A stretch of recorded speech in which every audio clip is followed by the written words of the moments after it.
कैसे हो आप लोग? उम्मीद करता हूँ मज़े में होंगे। पिछले वीडियो में हमने देखा था कि हमने कैसे वीएस कोड इंस्टॉल किया, हमने कैसे एक WinGW का कंपाइलर इंस्टॉल किया और हमने एक सैंपल का हेलो वर्ल्ड का प्रोग्राम लिखा था। अब हेलो वर्ल्ड का प्रोग्राम तो हमने लिख दिया, पर हमने स्टार्टिंग में उसमें #include stdio.h void main include किया था। अभी हम इस वीडियो में देखने वाले हैं कि कैसे वॉइड मेन क्या होता है, वो फंक्शन क्या होता है, प्री प्रोसेसर डायरेक्टिव्स क्या होते हैं। एक बेसिकली हम सी प्रोग्राम का एक ढांचा तैयार करने वाले हैं कि एक मेन जो प्रोग्राम है उसको हम बाइफरकेट करके देखेंगे कि वो कैसे प्रोग्राम एग्जीक्यूट होता है। तो चलते हैं मेरे मेरे लैपटॉप स्क्रीन पे। तो गाइस हम आ गए हैं मेरी कंप्यूटर स्क्रीन पे। अब सबसे पहले हम VS कोड ओपन करते हैं। अब लास्ट वीडियो में हमने एक हेलो वर्ल्ड का प्रोग्राम प्रिंट किया था। आज के इस वीडियो में हम समझने वाले हैं कि ये #include stdio.h क्या होता है, void main क्या होता है एंड printf क्या होता है। तो यहाँ पे मैं एक सैम्पल फाइल बनाऊंगा, sample.txt, एक टेक्स्ट फाइल बना दूंगा। अब सी प्रोग्राम का हमें एक बेसिक स्ट्रक्चर देखना होता है कि उसका ढांचा कैसे होता है। कोई भी एक हम बेसिक सी प्रोग्राम लिखते हैं तो how does it look. So basically सबसे पहले आता है डॉक्यूमेंटेशन। डॉक्यूमेंटेशन मतलब क्या कि एक स्टेटमेंट जो हमारे प्रोग्राम को डिफाइन करेगा। जैसे कि हम यहाँ पे हेलो वर्ल्ड लिख रहे हैं, हैश हेलो वर्ल्ड हमने प्रिंट किया हुआ है, तो हम यहाँ पे उसका डॉक्यूमेंटेशन में हम क्या लिखेंगे कि सी प्रोग्राम टू राइट या प्रिंट हेलो वर्ल्ड। मतलब बेसिकली हम बोल सकते हैं कि डॉक्यूमेंटेशन हमारे प्रोग्राम को बताएगा कि हमारा प्रोग्राम किस टॉपिक के बारे में है, हमारे प्रोग्राम का टाइटल क्या है। डॉक्यूमेंटेशन हुआ। नेक्स्ट होते हैं प्री प्रोसेसर डायरेक्टिव्स।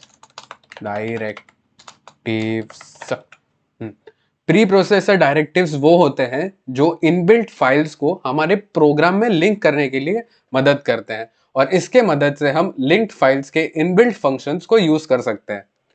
उनके अंदर सारी हेडर फाइल्स जो हम प्रोग्राम में यूज करते हैं वो मिलेगी।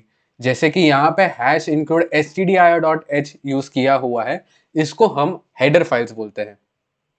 अब ये #include स्टेटमेंट होता क्या है, यहाँ पे हमारे कंप्यूटर को बोलेगा कि भैया ये फाइल को हमारे कोड में इंक्लूड कर दो। मतलब यहाँ पे बोलेगा कि #include stdio.h जो हेडर फाइल है वो हमारे प्रोग्राम में इंक्लूड कर दो। अब stdio.h हेडर फाइल का फुल फॉर्म क्या होता है? उसका फुल फॉर्म होता है स्टैंडर्ड इनपुट आउटपुट। ये वो सारी इंफॉर्मेशन रखता है जो इनपुट आउटपुट फंक्शंस होते हैं उनकी। फिर आता है डेफिनेशन का सेक्शन, थर्ड पार्ट होता है डेफिनेशन। अब तीसरी चीज होती है डेफिनेशन। डेफिनेशन एक ऐसा सेक्शन है जहां पे हम कोड के सारे कॉन्स्टेंट्स को डिफाइन करते हैं। उसके बारे में हम आगे बताएंगे, पर मैं आपको फॉर योर नॉलेज एक सिंपल एडिशन का कोड बताऊंगा जहां पे हम दो नंबर्स को ऐड करेंगे, sum.c। यहाँ पे क्या होगा कि हमने एक दो वेरिएबल्स जो डिफाइन की हैं, इंट मतलब होता है इंटीजर। उसके बारे में हम आगे की वीडियो में बात करेंगे कि क्या क्या डेटा टाइप्स होते हैं जो हम सी में यूज करते हैं। अब इंट a, b, इसका मतलब ये प्रोग्राम में ऐसा हुआ कि हमने a और b को डिफाइन किया हुआ है प्रोग्राम के लिए। नेक्स्ट आता है ग्लोबल डिक्लेरेशन। आगे जब हम वेरिएबल्स को देखेंगे तब हमें कुछ चीजें डिक्लेयर करनी होगी। इन चीजों को हम ग्लोबल वेरिएबल डिक्लेरेशन बोलते हैं, जहाँ पे हम एक वेरिएबल हो उसको हम पूरे प्रोग्राम में एक ही बार डिक्लेयर करते हैं कि वो एक ही बार डिक्लेयर करने से वर्क कर जाएगा पूरे प्रोग्राम में। कि हमने यहाँ पे जैसे देख सकते हो कि हमने सम वाले प्रोग्राम में इंट a और b किया है डिक्लेयर, मतलब हमने ये एक मेन फंक्शन है उसके अंदर डिक्लेयर किया है। ये यहाँ पे हम बेसिक एक फंक्शन के लिए रख रहे हैं, बट जब आगे जाके हम एक function user defined function create करेंगे तब हम उसको फंक्शन के अंदर डिक्लेयर करेंगे। तो इसको भी हम एक ग्लोबल डिक्लेरेशन बोलते हैं कि ग्लोबली हमने एक जो दो वेरिएबल्स है ए और बी हमने डिक्लेयर कर दी, तो हमें आगे जाके भी कोई भी प्रोग्राम में, इस प्रोग्राम में हमने ए और बी एक बार डिक्लेयर कर दिया, उसके बाद हमें वापस कोई अगर डिफरेंस निकालना हो कि हम लिख रहे हैं कि प्रिंट एफ डिफरेंस इज, तो हमें वापस उसके पहले उसके डिक्लेयर करने की जरूरत नहीं पड़ेगी कि भाई इंट ए और बी में डिक्लेयर कर रहा हूँ ग्लोबली, उसके अंदर से तुम उसके अंदर वैल्यू स्टोर करो।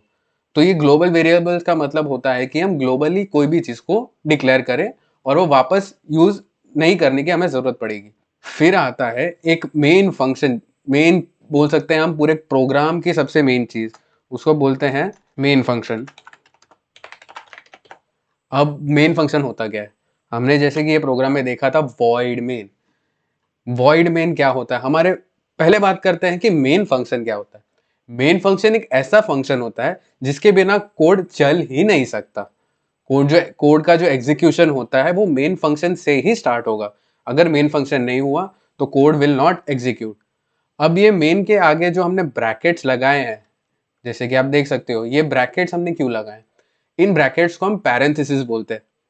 जब हम आगे जाके इंट मेन यूज करते हैं, और वॉइड मेन भी ये हमने जैसे यहाँ पे लिखा हुआ है, जब हम इंट मेन यूज करते हैं तो पैरेंथेसिस के अंदर हमें कुछ कोई कंडीशंस डिपेंडिंग अपॉन क्या प्रोग्राम लिख रहे हैं, हमें उसका एक पैरामीटर पास करना होता है। तो उसके लिए हम ये पैरेंथेसिस लिखते हैं। अब ये मेन फंक्शन भी दो प्रकार के होते हैं, एक होता है वॉइड मेन, एक होता है इंट मेन। अब वॉइड मेन वो होता है कि जो कुछ रिटर्न नहीं करता। मतलब हमने वॉइड मेन लिखा, हमने लिखा वॉइड मेन के अंदर प्रिंट एफ हेलो वर्ल्ड। वो प्रिंट एफ का मतलब क्या कि प्रिंट एफ ने स्टेटमेंट ने कंपाइलर को बोला कि भाई मुझे हेलो वर्ल्ड प्रिंट करके दे दे, मुझे रिटर्न में कुछ नहीं मत दे। तो यहाँ पे होगा कि प्रिंट एफ हेलो वर्ल्ड मतलब वॉइड मेन में कुछ रिटर्न नहीं किया। अब इंट मेन में क्या होगा कि वो एक इंटीजर रिटर्न करेगा आफ्टर द एग्जीक्यूशन। इंटीजर क्यों रिटर्न करेगा? क्योंकि हमने इंट मेन लिखा है। मतलब इंट मेन में जितने भी अलग अलग डेटा टाइप्स होते हैं, let it be float data type, let it be integer data type, वो हमें रिटर्न करवाएगा। अब आगे जाके जब हम अलग अलग टाइप के प्रोग्राम्स लिखेंगे कि कैसे हम एक फिबोनाची सीरीज है, हम एक कोई भी एक टेबल का मल्टीप्लिकेशन टेबल लिखेंगे, तब हमको इंट मेन के बारे में और इन डिटेल पता चलेगा। फिर आता है यूजर डिफाइंड फंक्शंस।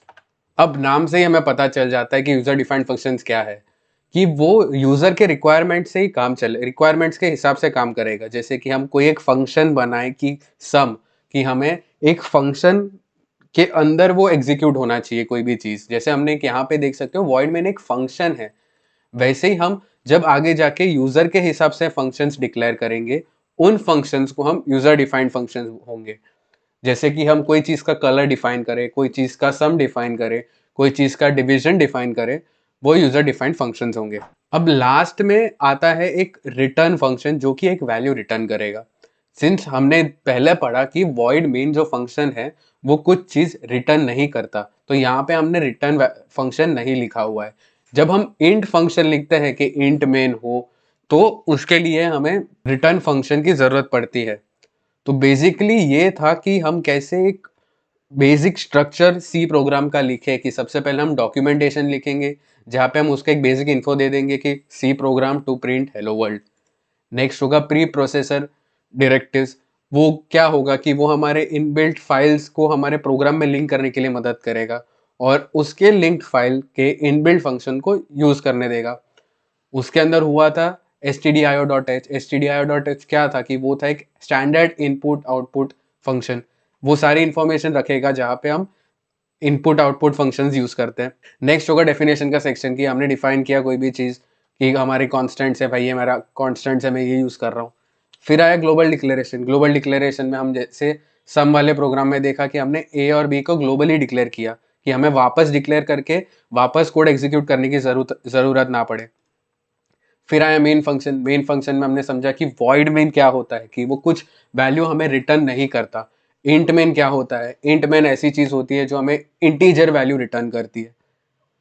फिर हमने देखा user defined functions. User defined functions ऐसे फंक्शंस होते हैं जो यूजर खुद अपने रिक्वायरमेंट्स के हिसाब से डिफाइन करता है। लास्ट में था रिटर्न फंक्शन। रिटर्न फंक्शन क्या होता है कि वो कुछ भी चीज हमें रिटर्न करता है, रिटर्न कोई एक वैल्यू करता है। वॉइड मेन हमें कुछ भी चीज हमें इट डज नॉट, हम बोल सकते हैं कि void main does not return us any value। Last में हमने देखा कि हम एक रिटर्न फंक्शन यूज करते हैं। ये रिटर्न फंक्शन क्या करता होगा? वो एक वैल्यू रिटर्न करेगा। इंटीजर वैल्यू में वो हमें कुछ वैल्यू रिटर्न करता है। हम यहाँ पे जैसे कि हमने पहले ही पढ़ा कि मेन फंक्शन में कि void main हमें कुछ वैल्यू रिटर्न नहीं करता। तो बेसिकली ये था पूरा structure of a C program, कि पूरा सी प्रोग्राम का ढांचा कैसा होता है। अगर आपने हमारी प्लेलिस्ट चेकआउट नहीं की है तो चेकआउट करना मत भूलना। हमने लर्निंग सी इन हिंदी के पहले 2 वीडियोस डाल दिए हैं। एंड सब्सक्राइब करना मत भूलना, कमेंट में बताना कि आपको वीडियो कैसा लगा, और अगर आपको लगता है कि कुछ इम्प्रूवमेंट की ज़रूरत हो या कुछ टॉपिक्स मैंने जो कवर नहीं किया है वो उनकी कवर करने की ज़रूरत हो, तो प्लीज़ कमेंट में बताना मत भूलना। मिलते हैं अगले वीडियो में, अंटिल देन बाय बाय।